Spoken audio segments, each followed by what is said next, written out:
right, welcome back.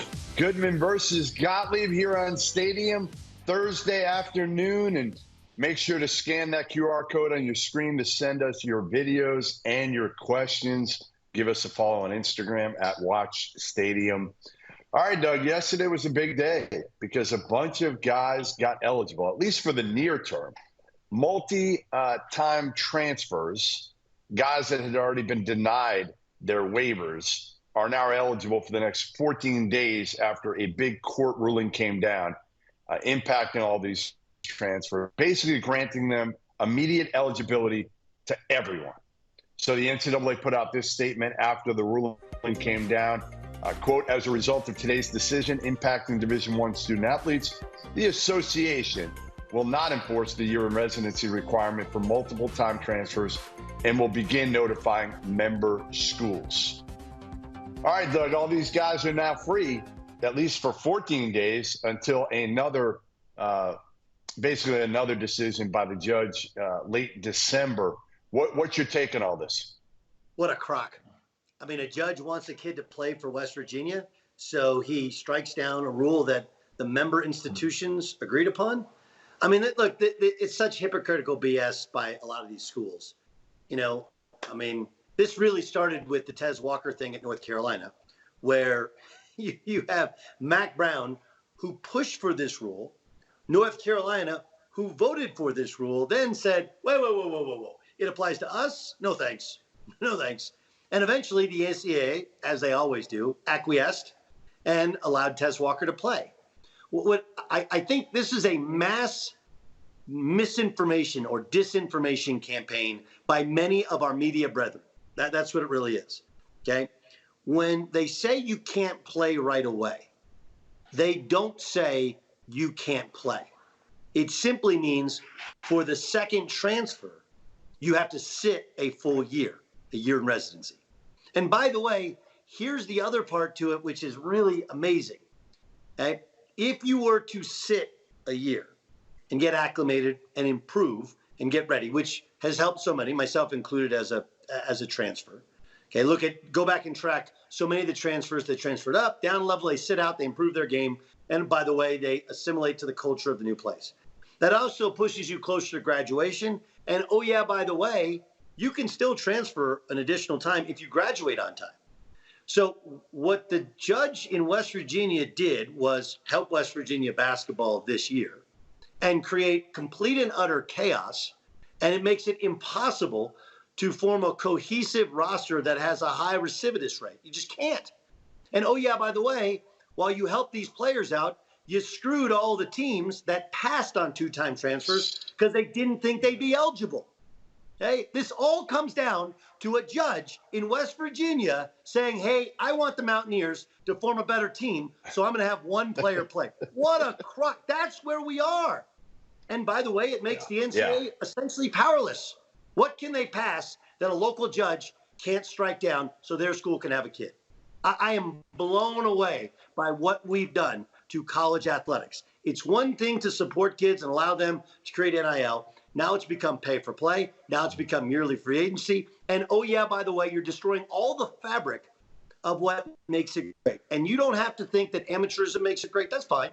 Okay. But when kids are playing at 4 schools in 4 years, what you end up going to do is, one, you really hurt the kid in the long run, because when you come back, there's nowhere to go back to, right? Like Hunter Dickinson's not going to Michigan as an all-time great. He's not wearing the Michigan jacket, Letterman jacket, and going to the Ohio State game as a former member of the Michigan Wolverines, even though he went there and left in good standing. Now at Kansas, if he wins a Big 12 title and gets to a Final Four, they'll still love him, but he's not really a Kansas guy, and that's the best possible scenario. So we are really hurting athletes post-graduation. We're making it very hard for schools to coach and teach culture. We have no desire to have academics in any way related to athletics. And oh yeah, by the way, we've screwed these schools that knew this rule or thought this rule would stick, and they passed on two-time transfers. Yeah, it's a mess. I mean, it's a complete mess right now because coaches don't know what to do. Like you said, so many of them were told by their compliance people who were told by the NCAA that these kids, these multi-time transfers, undergrads, were not going to be eligible. And I'm waiting for the day now this year, Doug, that a coach gets fired. Okay, a coach gets fired at the end of the season, and he sues the NCAA because what he says is, hey, you told me not to take these two-time transfers. I didn't take them. And in return, I got fired because I didn't take these guys. I mean, that's what it's going to come down to at some point. And now you've got coaches that don't know whether to, like, the Boone kid played last night for UNLV. They played him.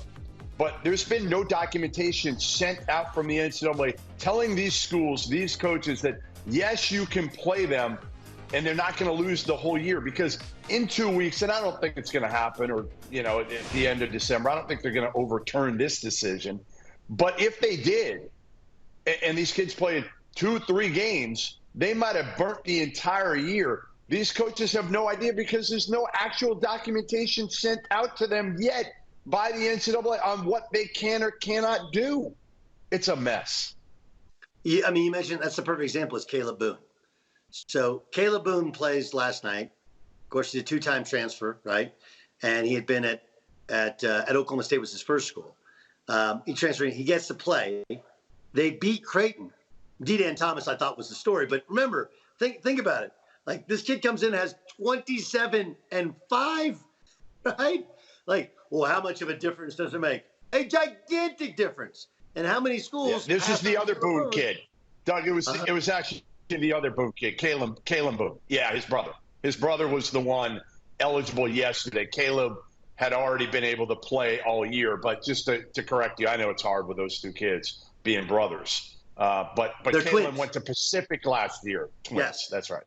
Caleb went to Pacific. They both went to Oklahoma State, and then Caleb went to Pacific. That's right. That's my mistake. But the point is that, like, again, imagine sitting there and you're watching. Musa Cisse is a player. Was at Oklahoma State. He's the best defensive center in the country, and he went to Ole Miss. And there were a lot of schools that wanted him. They're like, I don't know, two-time transfer. And now he was ruled eligible like 2 weeks before. And part of it is it's really hard to combat our desire to help kids with mental health, right? Because all of these players that have a waiver, I would say 95% of them checked off the mental health as the reason for their transfer. So, like, I don't know, like, how do you say somebody didn't go through some sort of depression? It's very, I actually feel sympathy for the NCAA. But the issue is that these are difference makers as players. And on some level, I actually feel bad for some of the players because these kids sat and now they miss 9-10 games into the season, and they got to catch up here over the next week, getting ready for conference play. So the whole thing is really a mess. And I understand that we have other people in our industry that seem to think, well, they got all the answers. Okay. But the whole idea of it being free market, there is no free market. There's not free market in the NBA, in Major League Baseball, in the NHL. Okay, those are unions. Okay, there are rules that are collectively bargained upon. And here's the last thing, and this is a really important thing, that if that's what we're pushing for, right, if we're pushing for these players to be employees, and we're pushing these players to collectively bargain, they are going to get hammered in bargaining. I'm just telling you. Okay, professional athletes who have hundreds of thousands or millions in the bank, they at some point wave the white flag and give in because even though they have money, you got to make more money. You have college student athletes that don't have anything. They're not making anything. And what they don't know is tax man's coming. What they don't know is this is short-term game. Long-term, they're not going to be making this sort of money. And like most deals, it'll end up really helping out the rank and file. And do you really think that players are going to sit if the negotiations don't go in their favor? Of course not. There's going to be all kinds of limitations, which will be legal. They'll only be legal if they're collectively bargained upon. Okay? And then, of course, the government, the tax man's going to come in and kill college athletics because the tax shelter that's been created will go away. The other thing that will be hurt, most likely, will be Olympic sports because the only way to do this is to remove the profit-generating sports from the rest of the sports. And if you do that, that's your way around Title IX.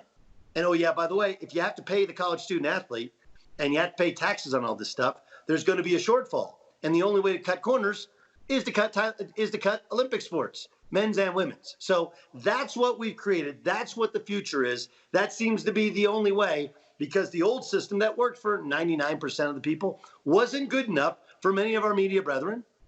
Okay? And now the kids get a little bit more.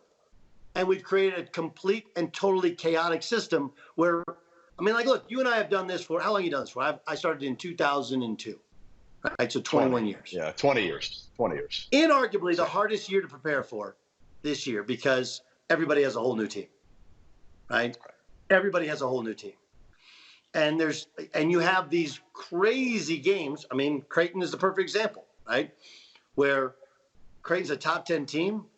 UNLV loses to Loyola Marymount the other day, comes in and smacks Creighton. And why do you get that? Because you don't know what you have.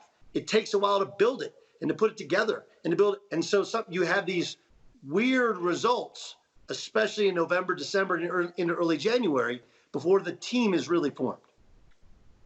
So I'm waiting for the day, Doug, and it's going to happen. The portal was at its worst this year, and it's only going to get worse now if the rule changes. Because you're going to have a kid now who plays for a team on December 10th, and then they play against that player. He's going to transfer at the break, and he's going to play for another team against you on December 20th. You know, that's the biggest thing with all this right now is, again, chaos. Chaos, and the fact that the NCAA could have done something years ago, Doug, and they didn't. Even this past year, if they had said, hey, listen, either everybody's eligible or nobody's eligible, we're not getting into the waiver process at all, I'm not sure if somebody, again, a judge would have come forward. I think because of the confusion that RaeQuan Battle, that some of these other West Virginia players maybe weren't eligible and other players in other schools were, I think if nobody was eligible this year, you might have been like, okay, you know what?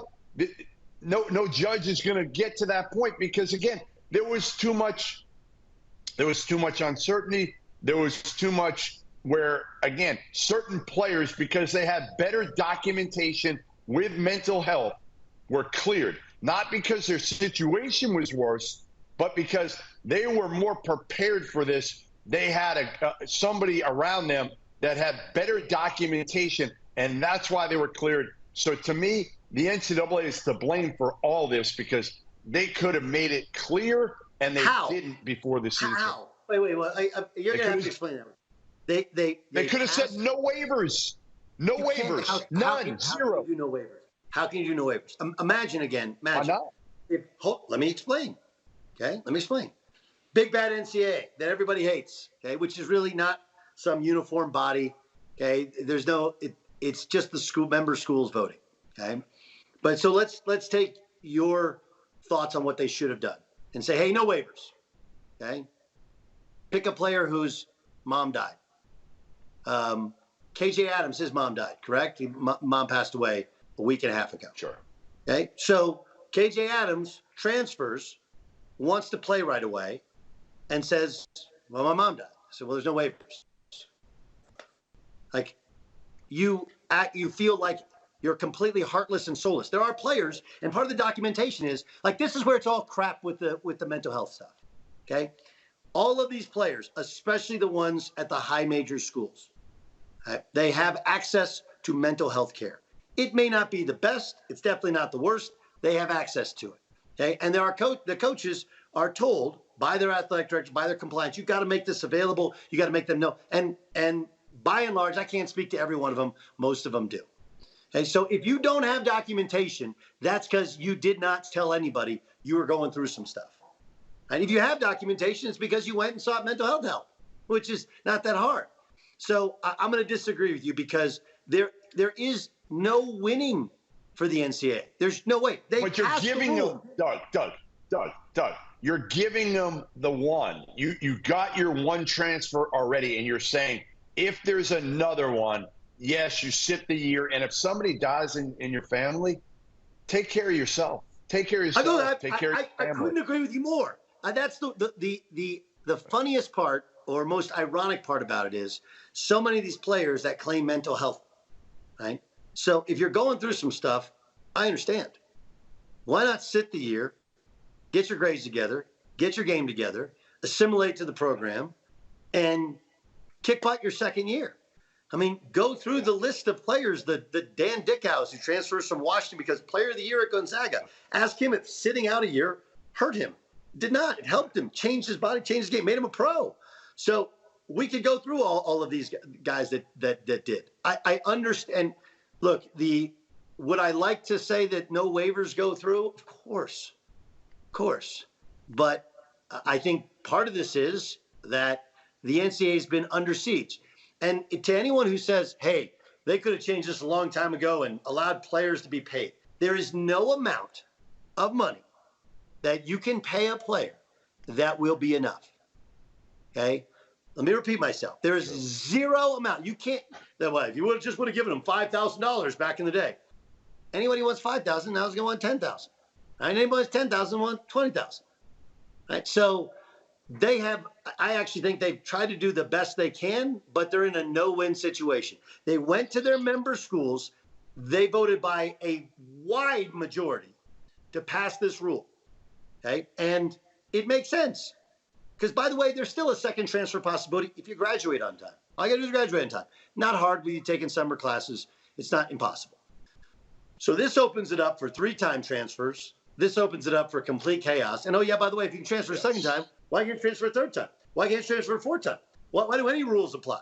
They don't.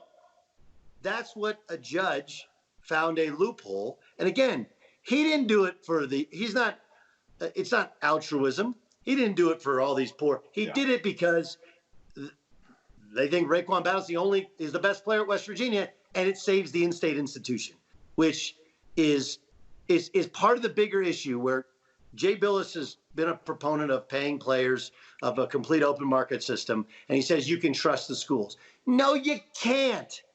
Okay? You can't. And the perfect example is this situation. Yeah. This situation where North Carolina voted for the rules. Then when Tez Walker comes up, they're like, this rule sucks. Like, wait a second. You just voted for the rule. How does that work? Right. Yeah, West Virginia is certainly a team that is going to be altered here with RaeQuan Battle coming back. Who knows if Omar Silverio comes in. Brandon Murray could turn Ole Miss into a fringe tournament team. They're undefeated right now, into a Sweet 16 team. Florida State gets a point guard in Primo Spears. Andre Curbelo, who started his career at Illinois, went to St. John's. Now at Southern Miss. Cam Hayes at East Carolina. You can go on and on right now, Doug. The only one who played last night was Boone, and we'll see what happens here in the next few days. Big day Saturday of a ton of games. We're going to get to it next, but we'll see what those coaches do with these players right now because, again, there's still some uncertainty whether or not they're going to keep that year of eligibility.